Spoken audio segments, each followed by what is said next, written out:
Mario Mita ju rikthyet tje në kampionat për Al Ittihadin dhe madje duke luajtur si titular. Kampionët në fuqi u mposhtën 0-2 në shtëpi nga Al Hilali. Mita ju pyet për ndeshjen e ardhshme. Al Ittihadi do të përballet me Cristiano Ronaldo në transfer ndaj Al Nassr. Çfarë mund të na thoni për rezultatin? E vetmja gjë që mund të them është se humbëm përqendrimin në dy aksionet që posuam golat. Ndjes tifozëve tanë që humbëm derbin sepse ishte e padrejtë, mendoj unë, por ky është futbolli. Do të mundohemi të përmirësohemi çdo ditë që të kthehemi edhe më të fortë.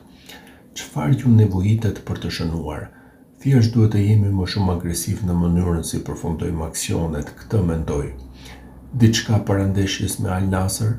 Asgjë nuk ka mbaruar, është akoma fillimi i sezonit, kemi shumë rrugë përpara.